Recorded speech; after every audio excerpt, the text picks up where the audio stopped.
What is going on, guys? Welcome to another episode of the Mask and Health Solutions podcast, where I am joined by Dr. Michael Biamonte. Dr. Mike, how are you today, sir? I'm doing pretty good. I can't complain. That's awesome to hear, man. But first and foremost, the one thing that we're going to talk about and really focus on is the nutritional aspect of life and for us men. But tell us more on your background and how you kind of got started down the road to figure out Candida and all these other good things, man. Well, I was in naturopathic school studying how to interpret tests in a different manner. Like I can look at a blood test and I can see things that are nutritionally oriented where a medical doctor would never see that. Mm-hmm. So I was working along that line and I got interested in developing a computer model that could do this, where you would input into the computer the person's blood test results and the computer would just go through a bunch of algorithms and figure the whole thing out within a few seconds rather than taking me hours to do it. Mm-hmm. And when I got out of school, a woman in a health food store that I met told me that there was a doctor out on Long Island who was already doing this, and he had a whole computer already put together. So I went and visited him, and he turned out to be Dr. Robert Santoro, who was the man that developed the life support systems on the lunar module. Wow. He was developing this computer to use with the astronauts when they were in deep space missions in order to keep their nitrogen levels and their calcium levels normal. So I worked with them for a few years, and that's what got me interested in the aspect of school, because everything we did was based on really supplements, because you would put in a computer algorithm and it would tell you what supplements the person needed to correct that thing that was wrong in their blood chemistry. Interesting. You man, that's super interesting. But first and foremost, the one thing I do want to talk about, as far as you looking at their blood profile and all that, what were the commonalities that you find, not just in astronauts, but amongst just kind of like the men's population in general? What do you tend to usually just find more often than not? It's very common that some of the bigger, more common deficiencies that you find are magnesium, zinc, and B complex. Those are very common. You pretty much guess that any person you speak to is going to have an outpoint in those areas. Super interesting. And the thing is, when it comes to magnesium, I've read into it. I'm not an expert like yourself, but can you tell us a little bit more about what magnesium does in the body and why it's so important that we have it? Well, the magnesium is considered one of the big four, the macro, we call them macro minerals, which are calcium, magnesium, sodium, and potassium, because those are the four major minerals that you have in your body. And magnesium balances with calcium. They're synergistic, but at the same time they're antagonistic to each other. And one of the most basic functions of magnesium is in muscle relaxation. When you send signals to your hand, for instance, to contract, what you've just done is you've sent signals to the muscles in the hand to allow calcium ions to go into the muscle, and it's the calcium that causes the contraction. Then when you release it, it's exchanging now with magnesium. Calcium goes out, magnesium comes in. Interesting. There's another version of this that's called the sodium pump, which everybody learns in biology. Sodium goes in, potassium goes out, or potassium goes in, sodium goes out. It's the same thing. There is a calcium magnesium pump at the same time. And that's responsible not only for simple things like when you contract your muscles, but your heartbeat. Yeah. Cardiac patients are famous for having low magnesium. The famous runner, Jim Fixx, who in the 70s and 80s was behind the big running boom, when this guy died of a heart attack, they found that he died from low magnesium levels. That's what caused his heart attack. His magnesium was too low. You would never think, because he was like, a later day Jack LaLanne, or one of these health icons. Yeah. But this is what happened. His magnesium went too low and he had a heart attack. The same thing happened to the famous nutritionist Colton Fredericks, also very popular in the 60s and 70s. Colton Fredericks is the original WOR radio guy who had the first health show ever, I think, on vitamins and nutrition. He had his degree in public health. Interesting. Not clinical nutrition like I do, but still he was able to look out into the public and assess all these deficiencies that people have. And he didn't. He had a very high protein diet. That was his big gig was protein. And protein, when you eat a high protein diet, causes a loss of magnesium. when he would occasionally do hair tests, hair analysis. And he told me once when I met him on a radio show, he told me he couldn't believe in hair analysis because his magnesium was always low. And yet he took magnesium supplements. He ate a high magnesium diet, but I explained to him, but your protein is very high and you're causing urinary loss of magnesium through your pee when you go. Yeah. So, yeah, so it's very interesting. No, I mean, to me, well, I've always known about the potassium just because from the bodybuilder side of things, you see bodybuilders cramping up and then just, oh, you got to supplement with potassium. And it's kind of like, oh, you're dehydrated. You got to make sure you get more sodium in you. So it's kind of like we know the very basic bro science, the stuff that the guys in the gym just kind of tell you, but the breakdown from it really makes a lot more sense. But now that you were on the topic about the high protein diet, my question is now that, I'm seeing the whole carnivore diet really a lot of people are trying to, just go with that and they say this is the way and this is the best, diet that possibly exists. What's your take on that, purely carnivore diet? The unfortunately, I'm very biased because the one of the doctors I studied with in college was Dr. Diadamo Sr., who was the man who did all the research on the blood type diet. His son, Peter Diadamo, is the one who's written the books and made it popular, but he's the one who did all the original research. So my orientation is more towards what your blood type is for a correct diet, because that's based on your genetics. See, now, a lot of people will say, well, I tried it, it didn't work, or all kinds of things. And I'm not saying it's perfect. I'm not saying it's 100% perfect, but it gives you a good scientific basis because it's based on your genes. When he put together the blood type diet, he did it based on the blood type and where that blood type comes from in the world and what those people ate for thousands and thousands of years. So whether you want to say that it was based on the genetic expression that occurred in those people or genetic adaptation that occurred. It can be genetic expression that the type O tends to be the paleo guy, right? Yeah. Or you could say that his genes adapted to that because his ancestry did it for so long. Either way, it's based on heredity, and heredity is based on genetics. Yeah. Well, it's interesting because now I feel like the way I kind of see it in the health and nutrition kind of crowd, it seems like everybody's just trying to debate which is the best for everybody, but nobody's looking at the individual. So what I like about the whole approach that you have is that it's specific and it's tailor-made for the person that you are basically dealing with at that time. Am I correct with that, or? Yeah, how we develop a health program for somebody. This is like, let's say after we handle their candida and other issues like that, we develop their personalized health program by looking at their blood type, and then by looking at idiosyncrasies they have that continue to reoccur in their blood work or in their whatever testing it is based on their genetics. Because as I said, the blood type is not perfect, but it gives you a very good road to go down because it's based on the person's genetics. Then let's say the person is going to have environmental stresses of some kind. Yeah. So you can pick those things up in their tests. You can pick up whatever the idiosyncrasy they particularly have, and you can just modify that to make the thing personalized for them. But you start out with the blood type as your foundation. It's super interesting. So what are some of the differences that you see? So like an O versus type B or type A, like what are the major differences in blood type that kind of lead you to like, okay, this is the proper protocol for you? It's kind of simple. The O is the hunter gatherer, he's been called. Gotcha. It's paleo basically, but the O is also the carnivore. The O is, out of all the blood types, going to be the one who needs the most animal protein. Interesting. And if you go back and you study O's and you study the whole concept of the hunter gatherer, these guys would go out 4 or 5 at a time hunting an animal for a couple of days. Yeah. They would have dried meat that they would eat on the way.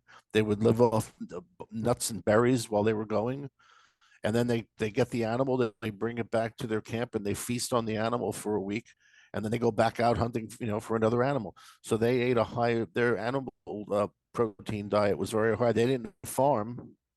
Yeah. So the fact that they didn't farm means they didn't have baked goods, they didn't have grains. So all that is gone.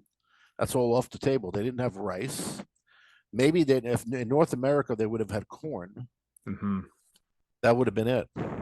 Interesting. But that's that diet. Now, if you look at type A's come mostly from Asia, and in Asia they farm. They're big farmers there. A lot of rice, A lot of obviously, rice. and other and grains. So this is the staple of their diet.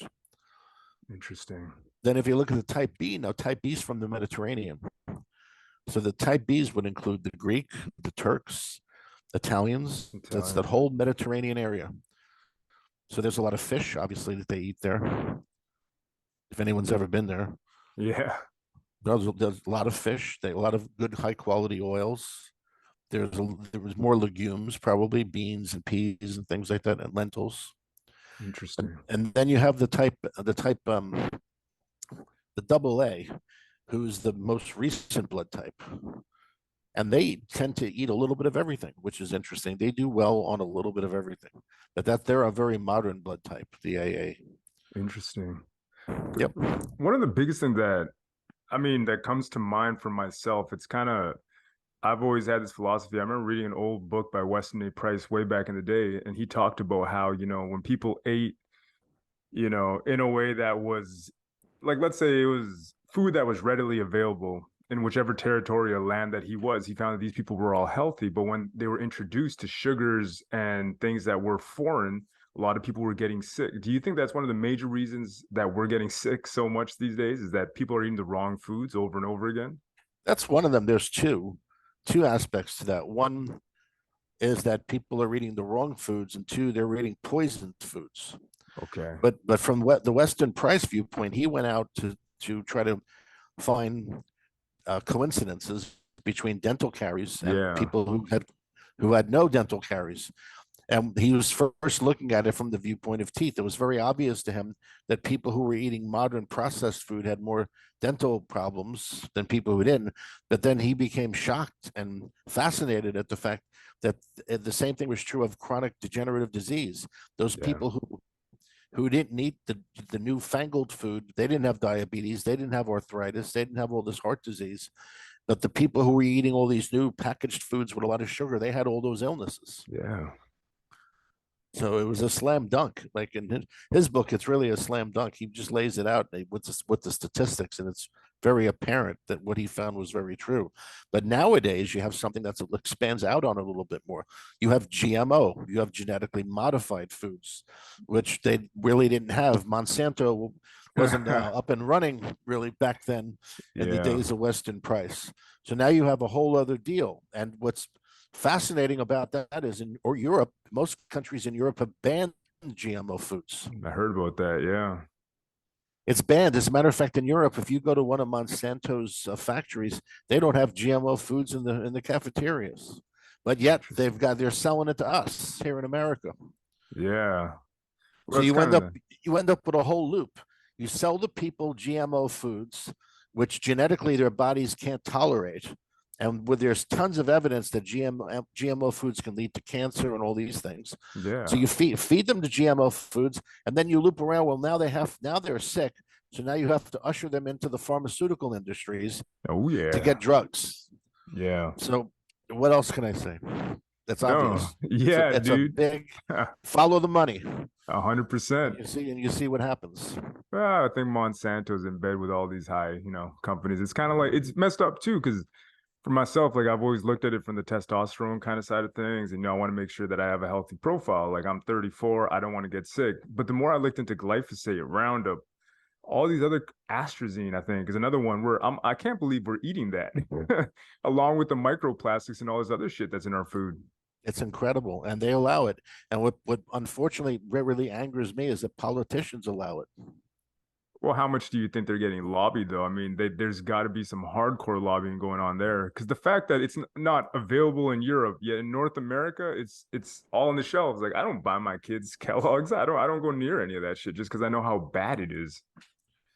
Barack Obama was supposed to outlaw GMO foods. This is something he was saying during his campaign originally. He was going to outlaw GMO foods. And when he got into office, he ended up signing the Monsanto Protection Act, Wow. which limits your liability. If you decide you want to sue Monsanto, you're limited in how much you can sue them for. But if anyone wants to read this, go online and just do a search for Monsanto Protection Act that Obama signed, and it goes through just lets Monsanto off the hook for everything. So you got to assume that someone was getting something there. Oh yeah. I mean, these guys. I think the only way to be a successful politician, you gotta be a crook at the top, man. I honestly don't think there's a lot of good guys left in DC No, or I here in think that's Canada, not true. away there. I've heard stories. Yeah, I've heard stories. Well, it kind of goes back. I mean, think of tobacco, right? That was another big one where it wasn't until somebody came, they're like, hey, you know what? I'm blow the whistle on this one because people are dying left, right, and center. And we keep telling people that, oh, no, you're not going to get cancer. You'll be all right. I'm like, Right. I highly doubt that. I don't know. But anyway, but that's the new thing that people didn't have to deal with many years ago. They didn't have to deal with GMO foods. Yeah. So that makes things even more complicated. So if you do your best, you try to eat organic and non-GMO. Yeah. No. That's what you can do. 100%. I mean, I really try that for my family now, yet some things are almost inescapable, I find, in our modern society. But another question I had for you, we're starting to see a lot of people push veganism as well as like, oh man, this is the other one. I find that we have the extremes, like polar opposites. On the one side, you got the carnivores, on the other side, you got veganism. What's your take on veganism, the processed food, and just overall? Do you think it's good for most people? Does it fall in for a blood type, or is it something that, we should probably just disregard and not touch? I was a vegan for 5 years. Originally, I felt really good because it was detoxifying my system, being a Mm-hmm. vegan. And after about 2 to 3 years, I noticed I was getting a little bit tired. I was becoming a little bit more apathetic. Yeah. And then somewhere around 4 years, I started developing muscle tremors and twitches. And I asked my teacher, was by then I was in college for nutrition. And I asked my teacher, who happened to be Dr. Diadamo, about this. And he said, "What's your blood type?" And I said, "Well, I don't know, but I said, I kind of assume it's an O." And he said, he asked me where my parents were from in Italy and all this. He says, "You're probably, he says, I want you to go home for the next week and I want you to eat liver." Hmm. Interesting. So now here he's telling a vegan to eat liver. Well, I figured to myself, I've got nothing to lose. I already have these physical manifestations. I might as well go home and eat the liver and see what happens. Well, Yeah. this liver went in my mouth and I felt like a vacuum cleaner. I was Wow. just sucking it up, and within about 2 days, all the symptoms were gone, and I felt 100 times better. Now, does that mean someone should go home and eat liver every day? No, but it tells you that if a type O tries to be a vegetarian or a vegan, they can only do it for a certain period of time before they were going to start to break down. Interesting. And they're going to have to resort to something like liver, which is like from a carnivore standpoint, that's pretty heavy. But those nucleoproteins that are in the liver are what a type O needs to get his own amino acid pool back up to normal so that he doesn't feel like everything is crashing on him. Interesting. It seems like the micronutrient profile from the liver would probably just help to boost you right back up. Exactly. So now that's again looking at it from a blood type viewpoint. If you're a vegan, you need to be a blood type A, number one. If you're not a blood type A, you better hope there's some kind of a hybrid, or you're some kind of a hybrid where you can do with that diet, because vegetarian diets and vegan diets are going to tend to make people higher in copper. Their Interesting. Why copper is zinc that? ratios are going to go off. Is because vegetable foods tend to be higher in copper than in the zinc. Zinc foods are more from the animal kingdom. Mm-hmm. Yeah. Beef is very high in zinc as opposed to copper. So if you start looking at the mineral ratios in foods, animal protein is going to have a higher zinc to copper ratio. There's more zinc than copper in animal protein. It's the reverse in the vegetarian kingdom. Plus, unfortunately, when you're dealing with vegans and vegetarians, there has been traditionally a very high reliance on soy, Yeah. and soy is bad news. Now, there are certain good things about soy, because soy has plant-based estrogens, which can Mm-hmm. help women at certain times. But the fact is that so much soy is GMO on this planet right now. So much of the soy is genetically modified. It's hard to find soy that's not genetically modified. And there's an idiosyncrasy about soy. Soy contains a substance that's called a thiocyanate. And thiocyanate chemicals are suppressive to your thyroid function. They suppress your thyroid gland. And soy is also very high in copper to zinc. So somebody who's a vegetarian who's doing a heavy soy thing, and I was guilty of this when I was a vegan, you start to develop zinc deficiency, your thyroid starts to become suppressed, and you start getting copper toxic. And copper is estrogenic. So as a mineral, copper is involved with the synthesis and the release and the maintenance of estrogen. Copper is one of the main things in your estrogen receptor sites that allows you the estrogen to work in your body. So if you become copper dominated, that's the same thing as saying you're estrogen dominated. Wow. So it's one of those things that we should avoid for most guys, I think. Yeah, I mean, for some, it's as crazy as it sounds. I'm of the viewpoint now that if someone wants to do a vegan, vegetarian diet that's high in soy, I say that you need to be tested first to find out if that's okay with your body, if your body's leaning that way. If someone is leaning towards a low copper level and hyperthyroid function, I would say that's a perfect diet for them to do.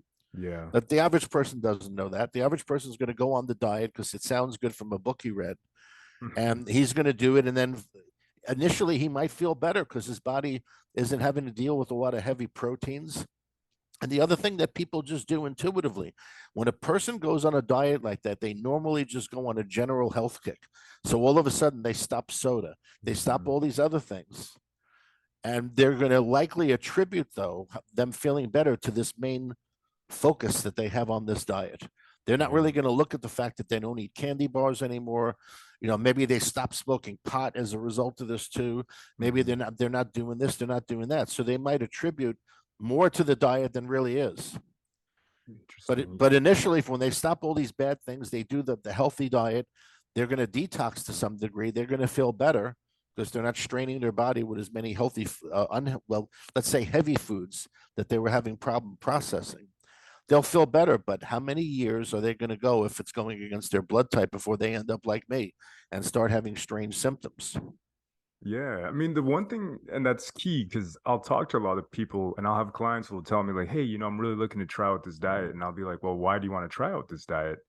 And they'll just be like, well, I read about it or I saw it, blah, blah, blah.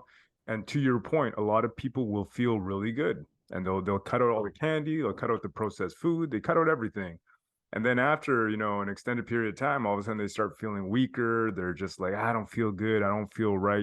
Maybe I'm going to reintroduce meat, because I had a vegan who did that as well. And a lot of the times it just sounds like, people get really extreme and all of a sudden they take out everything that's bad and they attribute it to the diets, The as you diet, say. right? And they say that it's like, oh, this is magical. But I'm like, is it really? That makes sense. If you got all those bad things out of your diet, you'd feel better whether you're still eating meat or not.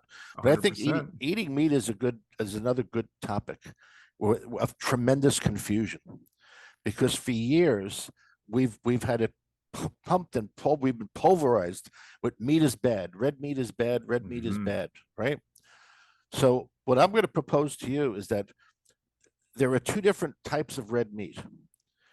There is grass-fed organic meat, and there is the meat you buy in the supermarket that comes from your CAFOs, the confined animal feeding facilities. They're two different things.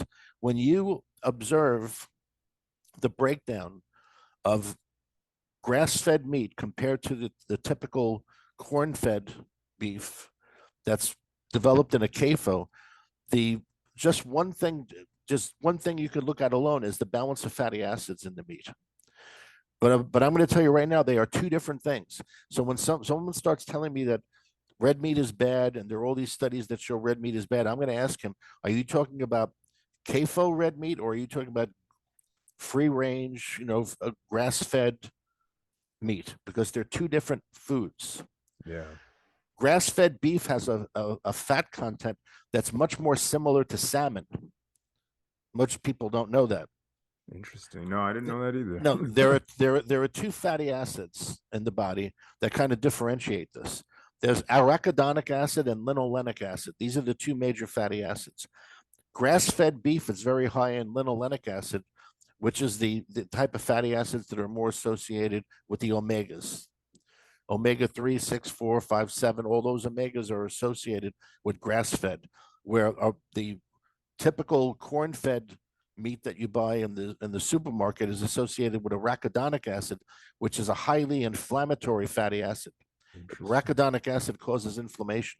So if someone's going to eat store-bought, supermarket-bought beef, they're eating something which not only has hormones in it and antibiotics probably, but just the nature of the meat and how it was fed, it's highly inflammatory. That's interesting. No, because I've never, I mean, we always go grass fed here in my house. We always go organic.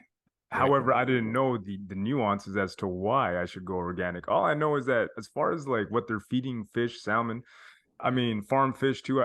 If I'm not mistaken, I looked into that and they were feeding them soy pellets, right? So I'm like, I don't want to get soy. I don't want to get corn in the food that I eat. I'm trying to avoid high fructose corn syrup and anything related to corn just because it's so processed. And it's Mhm. got that good old glyphosate and all that other trash all over it, right? Right. So, I mean, to your point, that makes perfect sense. And I mean, thank you for shedding light on that. Yeah, you can't look at, if you look at studies that are done where people are eating red meat, you then have to break the study down and say, well, how many of them were eating CAFO meat? How many of them were eating grass fed? And then Yeah. the same thing becomes true with cholesterol, the subject of cholesterol and butter in general. Grass fed butter is a very healthy fat, but butter that comes from the supermarket, particularly if it says salted butter, is rancid. The reason they salt it is because it's rancid in the first place. Damn. I did not know that. That's why salted butter exists. Salted butter is the rancid butter that they don't know what to do with and they don't want to throw it away. So they salt it to cover up the rancidity and then they sell it as salted butter like they're doing you a favor. Wow. I thought they flavored it afterwards because it's kind of like, ah, you know, we got the good stuff here, unsalted or salted. It's your choice. No, not true. Dear And Lord. yeah, that's true. And then the whole story, if we want to take another step back and we talk about cholesterol, one of the most misunderstood substances in the world. You say cholesterol to somebody in a conversation and they jump back, like you're the devil. Well, Yeah. cholesterol has many functions in the body. If you don't have cholesterol, you can't make hormones. Cholesterol is the raw material out of all your hormones. Cholesterol is what transports your vitamins. Everyone wants to take vitamin D. If you don't have enough cholesterol in your body, you can't transport that vitamin D in your system.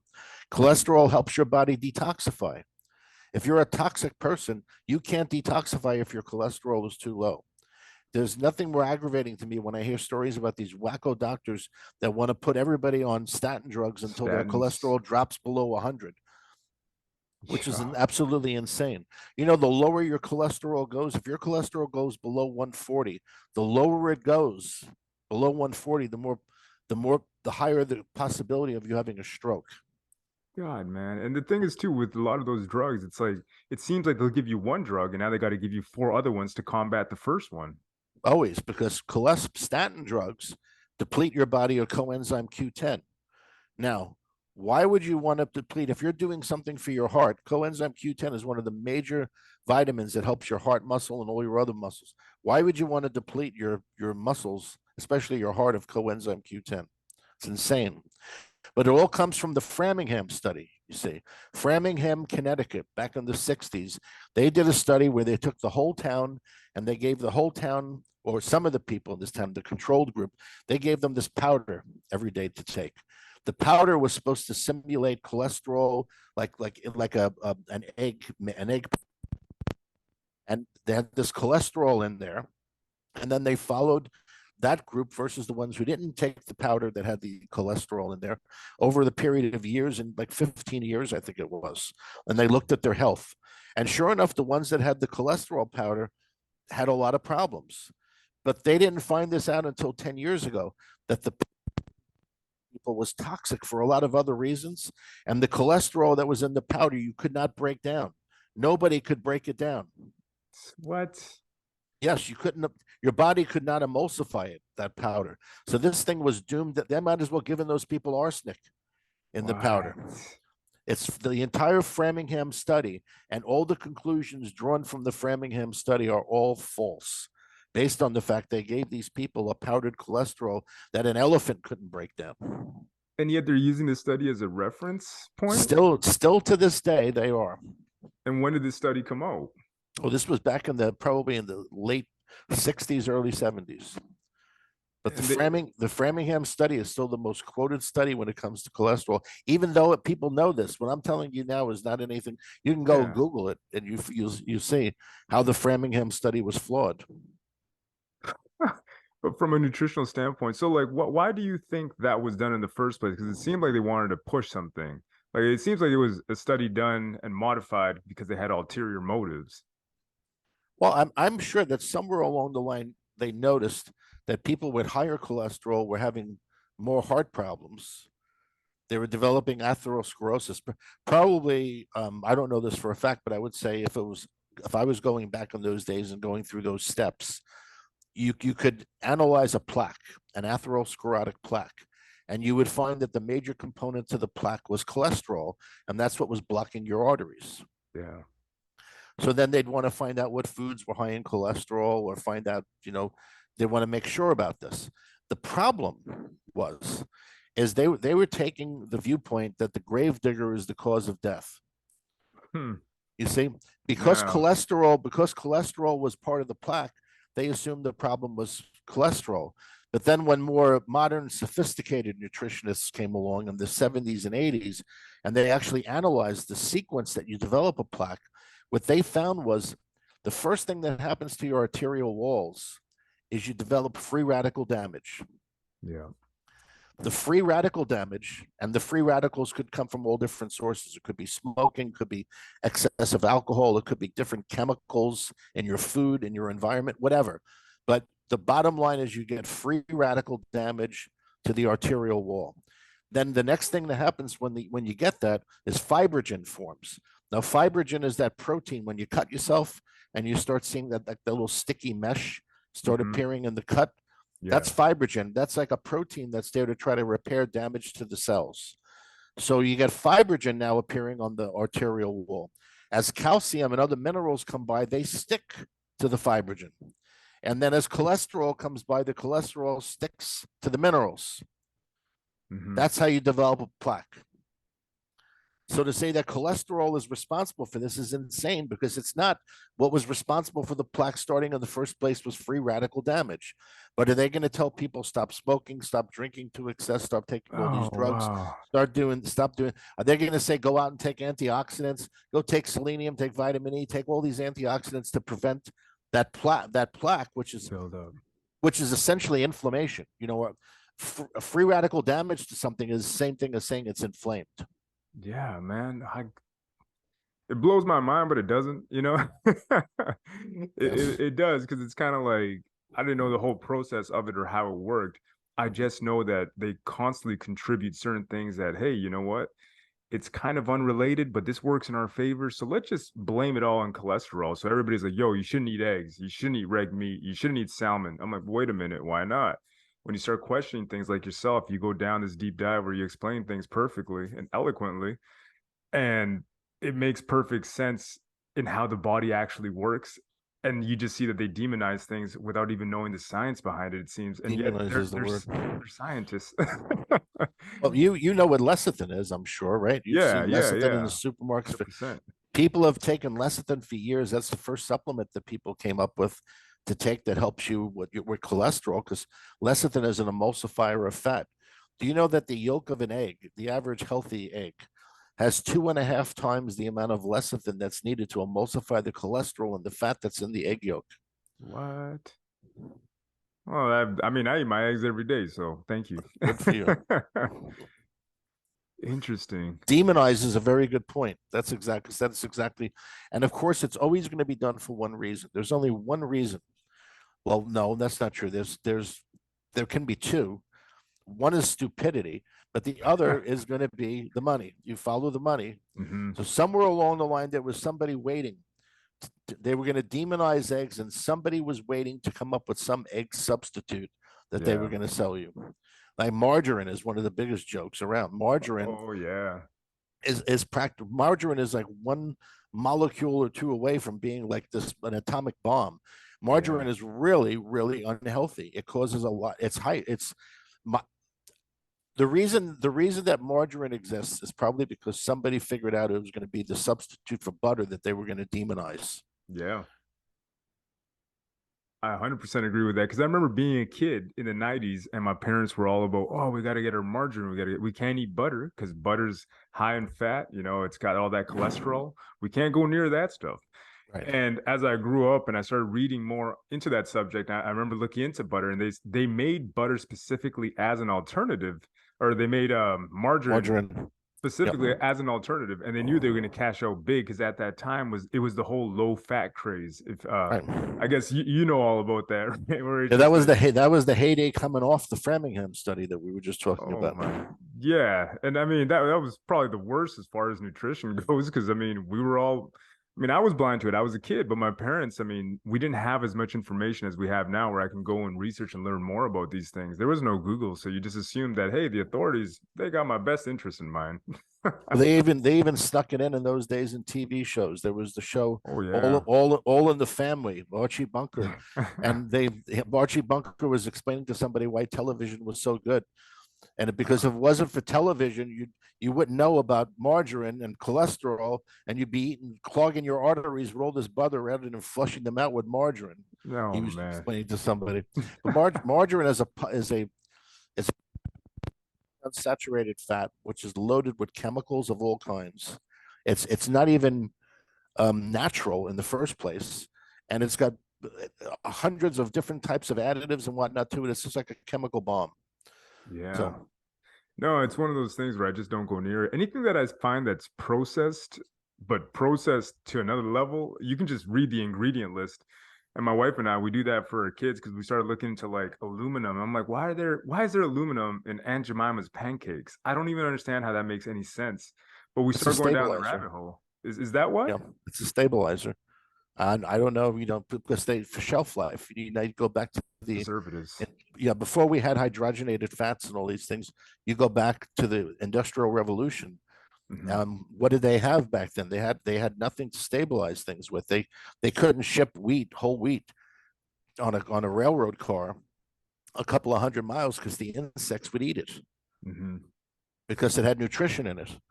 They got the idea as if they removed the germ of the wheat that had the fatty acids and the protein, and they were just left with the white flour. The insects didn't even want that, so they could transport it hundreds of miles. What? So it's just kind of the same deal. You want to make sure that nobody touches the food, yet we're the one ingesting all that trash. And it's all based on, now I'm sure some smart guy could have come up with a way of shipping this whole wheat Yeah, if they really tried, but eventually, here again, we're following our theme. We're following the money, and yeah, That's how white flour becomes popular and becomes a major staple. Is because they were able to transport it, where you couldn't do that with the whole wheat because the insects would eat it. Now I'm sitting here and I'm thinking to myself, gee, now the insects want to eat it, but they don't want to eat the white flour. So which one should I choose? I guess it's If I'm pretty gonna go, obvious. if the insects don't even want to eat it, why should I eat it? Yeah, it's it's pretty self-explanatory. It's like I saw there was a funny video of oh man, it was they gave Beyond Meat to a dog, and then they had a nice Oh steak God. over here, a grass-fed steak and the Beyond Meat steak, right? The dog took a whiff of the Beyond Meat and he's like, ugh. And then he was repelled and he went to the good grass-fed steak Right. and he went and ate that. He didn't even go near it. Yeah, here we are forcing people or telling people that it's good for you. And I don't think it is. I'm like, the amount of different compounds used in just creating that Frankenstein burger, I can't say I'm a fan of it. No, and you'll if you open up your ears and you listen a little bit on social media, you'll notice that there is this push for non-animal protein sources going on. Yeah, yeah, there is a lot of people There's making a lot definitely of a money. push. Yeah. Okay, but something interesting. Um, Plant sources of protein. I'm going to make a blanket statement. It's not 100% true, but plant sources of protein will lower your testosterone, where animal sources will raise it. So if you want to gain control over people, if you want to have a civilization or a country of people who are docile and who Hmm. are who are followers and who are basically sheep, feed them nothing but vegetables. Don't give them meat, because meat's going to get their testosterone up and make them aggressive, and Hmm. meat's going to make them want to look into what you're really doing rather than just sitting there like an apathetic person. Yeah, 100%. You know what I think it is too? It's like certain agendas, like, well, I mean, just look into the food industry itself. And I kind of find that when they start pushing something in a certain direction, I start looking into it. I'm just like, well, why do you want me to do this? Why do you want me to take that? You know, and I find that this doesn't make any sense because if you just look at their track record, you start peeling back the layers and you don't even got to go that deep. You just start scratching the surface and you're like, wow, this completely contradicts what every health proper health protocol kind of tells me I should be doing, and yet here we are going in the wrong direction again. Why is it that Michelle Obama had an organic garden at the White House, and yet she was a lawyer for big food, and her husband signed the Monsanto Protection Act? So he's going to sign a law feeding me Mm-hmm. GMO foods, but he's got an organic garden.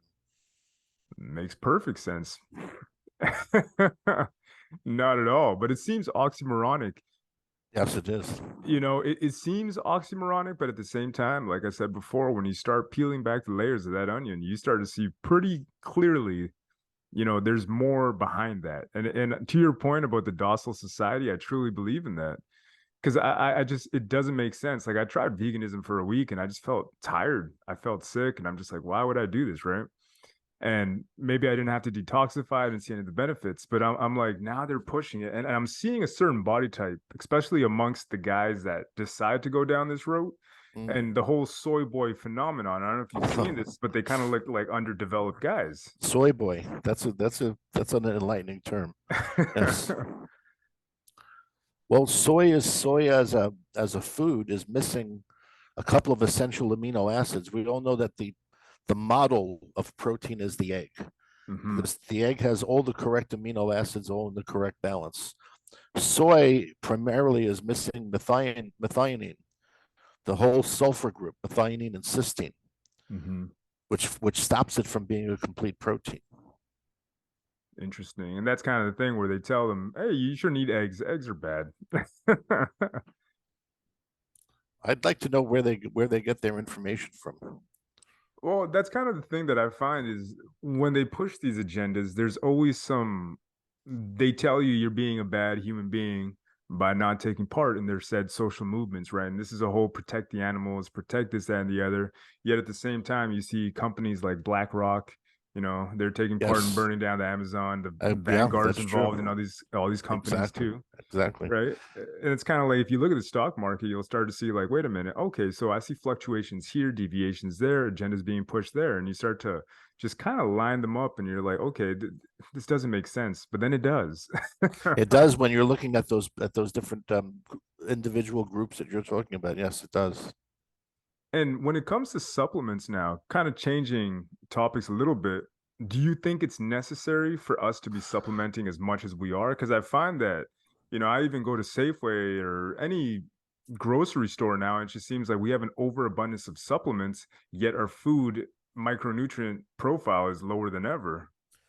It's that's a many faceted question, but the first thing I'll tell you is that the food that we eat in this country is so depleted that people have to take supplements because the food is depleted. There was a professor in Ohio, University of Ohio, who went out in the 30s. His name was Albright. He went out in the 30s, collected a bunch of corn, brought it back to the lab. They analyzed the corn for trace minerals, iron, all these things, and they wrote down the numbers. 15 years later, he went back to the same field, pulled up the corn, went back into the lab, checked it out. All the numbers had dropped by 20%. Wow. Another guy did the same thing with tomatoes. These are famous nutrition school stories that you'll hear. They were in all the Hmm. textbooks about how the amount of vitamins and minerals have been depleted from our food, and it's primarily because of poor farming techniques because they don't turn the soil over every few years and then grow Yeah. something else that repletes the soil. So if you just want to keep growing the same thing every year and you deplete the soil, then you have these problems. And that's unfortunately what we've got to a large degree in this country. We have food that's becoming more and more nutritionally deficient, and synthetic fertilizers that they use don't help either because that adds to it.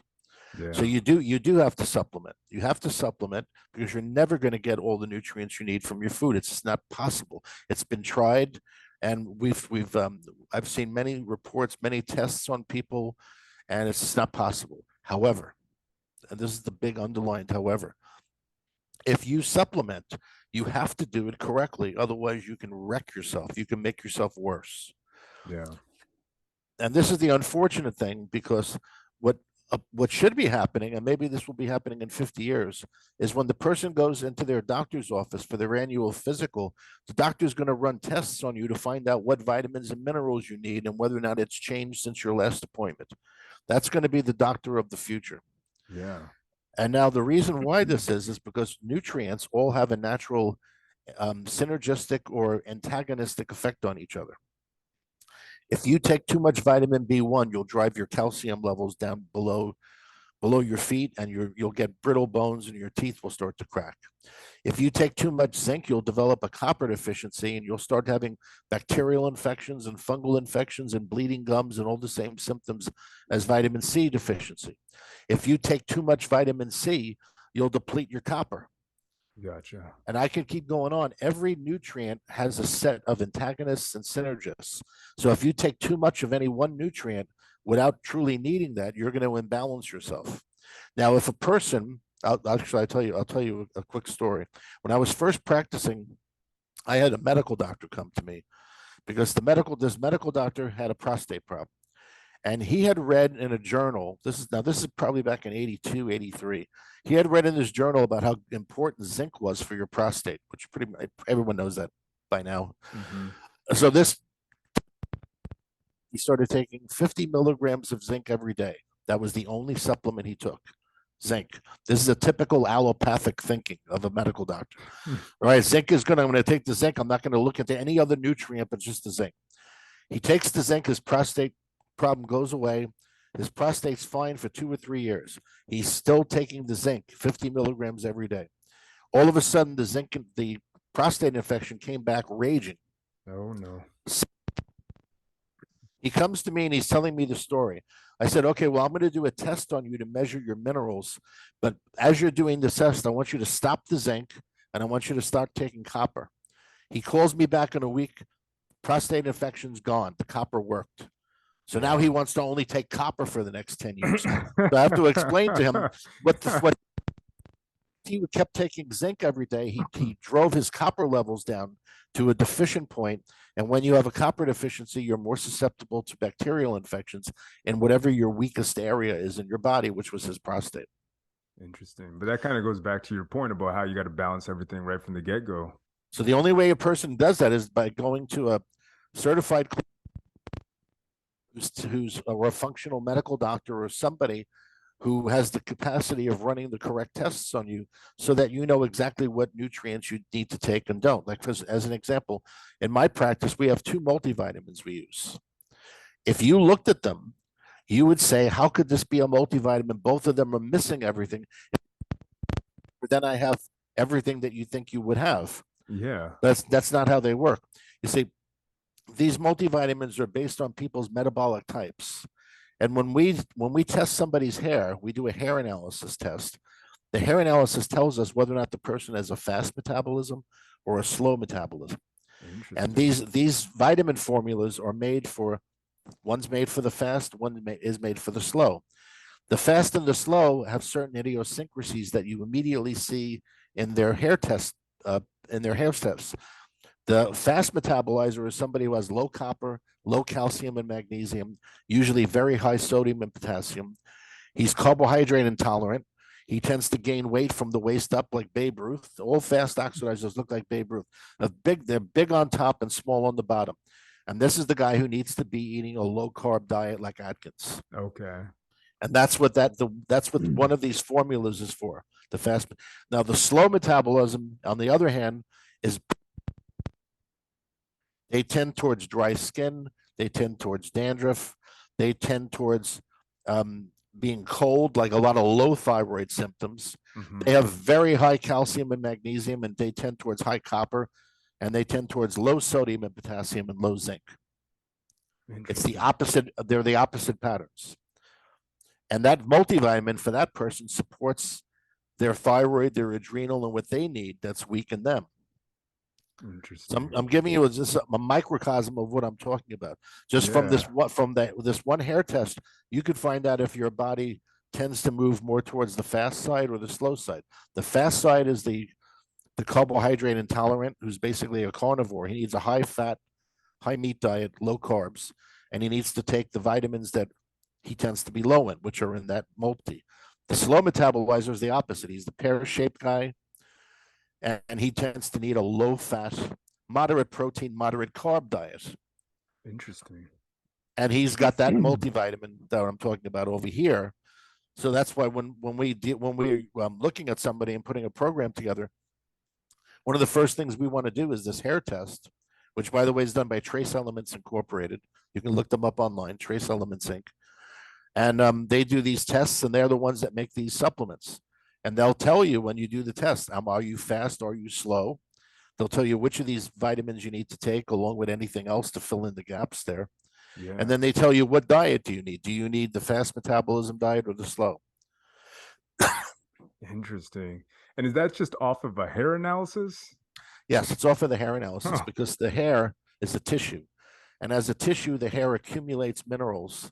It doesn't change very easily. It takes at least 3 or 4 months for the patterns in your hair to change. So it's different than the blood. See, a lot of doctors, for instance, when they get introduced to hair analysis, they become very upset because they find out that the hair patterns didn't follow what they saw in the blood. And Yeah. doctors are heavily oriented for blood tests. And then when they see the hair didn't match the blood, they're all confused. But the truth is, it wasn't supposed to. The hair and the blood aren't supposed to agree with each other in the first place. That's the revelation that sometimes they'll have. Wow. And the reason for that is the hair is a tissue, the blood is a transport of fluid. It's a transport medium. It's a savings account versus a checking account. What Gotcha. stores in your hair and what stores in your tissues is different than what's in your blood. Your body draws from the tissues to put in the blood to move it around. Interesting, man. Wow. So it's not going to be the same because you get people, they'll people say, well, my was really high, but in my blood it was normal or it was low. Well, that's because your body is pulling the potassium out of your blood and storing it in your tissues. So for some reason it's going high in your hair and it's low in your blood. We need to find out what's malfunctioned. Is it your kidneys? What's going on to cause that? But there's a reason why. But the first thing the person has to realize and understand is the blood is not where you store things. The blood is where you transport nutrients or other substances around in your body so that the tissues, the glands, the organs can get these things. The hair, like your liver or any other tissue, is where you store the stuff. Yeah. This is why very often you don't see toxic metals, which we could talk about that's a subject we can talk about for 2 or 3 days. But toxic metals you don't often see in a person's blood test unless he's being exposed at that time. Super In the interesting. in the hair, you find metals store.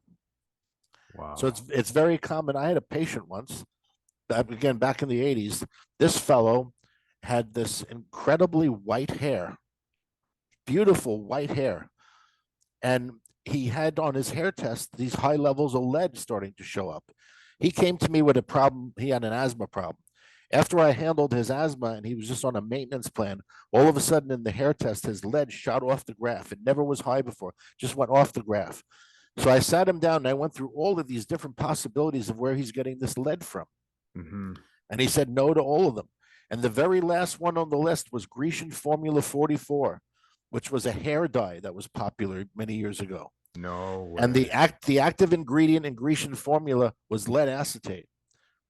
So I said, Herbert, Grecian Formula, I can obviously see you don't use it. He goes, yes, I haven't used that in about 10 years. I used it for maybe 10 or 15 years, he said, and then I stopped using it 10 years ago. What? Well, there was my answer. This man had all this lead from the Grecian Formula hair dye that was stored on his bones for the last 10 or 15 years. And now that I had him on a program, the body was now releasing the lead from his bones. His body was detoxifying. It was now it was throwing the lead off his bones and it was coming back up into his hair.